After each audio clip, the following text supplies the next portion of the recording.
A ver, lanzo una pregunta. ¿Se puede cambiar el pasado? Uf, qué pregunta. No, los hechos, claro, eso es imposible. Pero su significado, el peso que tiene sobre nosotros. Ah, eso es otra cosa. Es posible coger una experiencia, incluso una terrible, y transformarla en una fuente de fortaleza. Yo creo que esa es una de las grandes claves de la vida, ¿no? Pues esa es la gran idea que vamos a explorar hoy. Esto de redimir el pasado dándole una vuelta de tuerca a cómo lo entendemos. Y con una fuente muy potente, además. Sí, tenemos un análisis fascinante de la Parashá Vaigash del rabino Yehuda ben Israel, que se centra en la historia de Yosef y sus hermanos. José, para quien no esté tan familiarizado con el nombre hebreo. Exacto.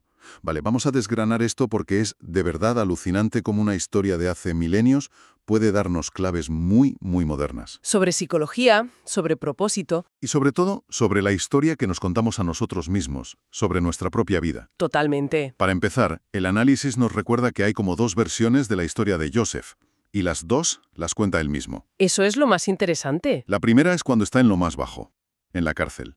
Le dice al copero del faraón, fui secuestrado de la tierra de los hebreos. Y añade, y aquí tampoco he hecho nada para que me pusieran en el calabozo. La narrativa es de víctima total. O sea, secuestro, injusticia. Es la herida en carne viva. Es el dolor puro y duro. Es la foto del momento, la visión desde el fondo del pozo. Pero claro, pasan los años. Pasan muchos años. Y cuando ya es virrey de Egipto y se reencuentra con sus hermanos, la película cambia por completo. ¿Y qué les dice? Los hechos son los mismos, la traición, la venta. Pero el guión que él se cuenta es radicalmente diferente. Les dice, para preservar la vida me envió Elohim delante de vosotros. Ojo, qué matiz. Es que es brutal. No dice, me enviasteis vosotros, ni me vendisteis. No. Dice, me envió él. El sujeto de la acción ha cambiado por completo en su cabeza. Totalmente. Ha cambiado el protagonista de su desgracia. Y lo remata más tarde, cuando su padre muere y los hermanos entran en pánico. Claro, piensan, ahora viene la venganza. Exacto. Y él les da la frase que es el corazón de todo este análisis. Les dice, aunque vosotros pensasteis mal contra mí, Elohim lo encaminó para bien. ¿Qué frase? Es que fíjate en la estructura, reconoce la intención de ellos, no la niega. No dice, bueno, no fue para tanto. No, Reconoce el mal que ellos pensaron. pero lo subordina a un bien superior que él ahora, con la perspectiva del tiempo, es capaz de ver. Ha recontextualizado su propia biografía. Y mientras él hace todo este proceso mental, sus hermanos siguen anclados en la versión 1.0. Siguen en el hecho bruto, en la traición. ¿Y por qué? ¿Por qué están tan atrapados ellos en ese pasado? Pues porque para ellos ese evento sigue siendo solo un acto de maldad y de culpa. No tiene otro significado. Es un callejón sin salida. Viven con el miedo a la represalia, porque desde su perspectiva es la consecuencia lógica de lo que hicieron. Su pasado es una deuda. Un pecado que define su presente. Y que amenaza su futuro. No han encontrado un propósito más grande en el que encajar esa pieza terrible de su historia. Para ellos, la historia empieza y acaba en su crimen. Mientras que para Joseph, Para Joseph, ese crimen fue solo el primer capítulo de una historia mucho más larga sobre supervivencia y al final sobre salvación. Él ve el tapiz completo. Ellos solo ven el nudo feo que hicieron.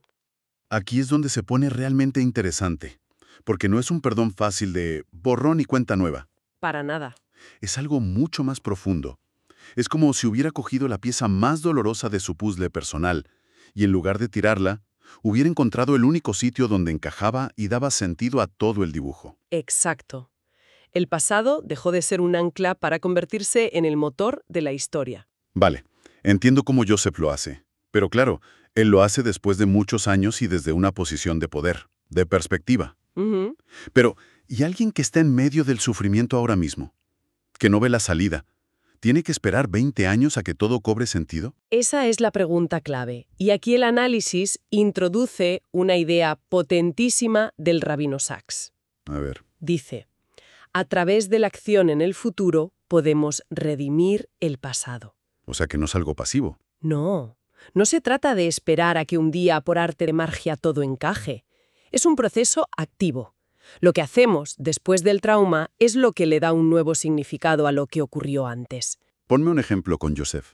Si Joseph se hubiera convertido en un tirano vengativo, su pasado seguiría siendo una historia de abuso. Claro. Al convertirse en el salvador de su familia y de todo un pueblo, transforma ese mismo pasado en una prueba de resiliencia y en un acto de providencia. O sea que el significado del pasado no está escrito en piedra, Para nada. sino que lo escribimos con nuestras acciones presentes. Exactamente. Y esto, como señala el análisis, conecta de lleno con la psicología moderna. ¿Con qué exactamente? Pues hay una corriente, la terapia narrativa, que trabaja precisamente sobre esta idea. Ayuda a las personas a reescribir la historia que se cuentan sobre sí mismas. No cambias los hechos. Los hechos no se tocan, pero ayudas al paciente a dejar de ser el personaje víctima de esa historia y a convertirse en el héroe que sobrevivió, que aprendió. ¿Que sacó fuerza de ahí? Exacto. El objetivo es que ese pasado deje de ser, y uso las palabras del texto, una maldición que limita el presente y se transforme en una bendición que lo potencializa. Esto me hace pensar. Todos tenemos una historia que nos contamos sobre nuestra infancia, nuestra educación. Por supuesto. Y a veces nos aferramos a la versión de «fui una víctima de esto» o «me faltó aquello». La idea de que podemos, como adultos, renovar nuestro entendimiento de ese pasado es liberadora, pero también una responsabilidad enorme. Sí, sí. Es decirnos, vale, esto pasó, ¿y ahora qué hago yo con ello? Es exactamente eso. El análisis lo plantea como una necesidad para el crecimiento espiritual, liberarse de esas cargas, no para culpar a nadie, sino para entender cómo nos modelaron y decidir conscientemente qué nos sirve hoy y qué es un lastre. Es un acto de madurez al final. Totalmente. Y esta idea de redención, el texto la lleva incluso más allá de lo personal, a un plano simbólico con la historia de Jacob, el padre de Joseph. Sí, cuando baja a Mitzrayim, a Egipto. Exacto. Y aquí los nombres son clave. Eretz Israel, la tierra prometida, no es solo un lugar, simboliza un estado de conciencia elevado, de revelación. ¿Y Mitzrayim? Mitzrayim, Egipto, viene de la palabra hebrea Mitzairim, que significa limitaciones, estrecheces. Ostras. Representa un estado de ocultamiento espiritual, el mundo material en su máxima expresión. Espera. Entonces el descenso de Jacob a Egipto, que yo siempre he visto como una tragedia, una huida del hambre, no lo es. Bueno, esa es una lectura. Es un acto deliberado, como un agente encubierto espiritual que baja al barro para cumplir una misión. Esa es la interpretación que se propone, sí. Esa imagen lo cambia todo. Es que Jacob, que representa la sabiduría, la conexión con lo divino, no baja a Egipto como un simple refugiado. Desciende voluntariamente a ese mundo de las limitaciones para redimirlo, para iluminarlo desde dentro. Claro, por eso lo primero que hace es bendecir al faraón. Exacto. No llega como un súbdito que pide ayuda, sino como un agente de transformación espiritual. Alucinante.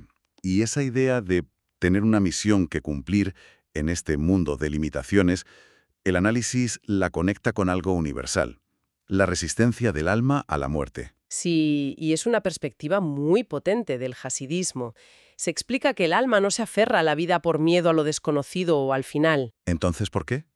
Se resiste a morir, porque sabe que tiene un propósito, una misión que vino a cumplir aquí, en este plano de ocultamiento. O sea que la angustia ante la muerte no sería miedo. Sino pánico a no haber completado la tarea. Es el miedo, y esto es muy fuerte, a convertir el medio en un fin.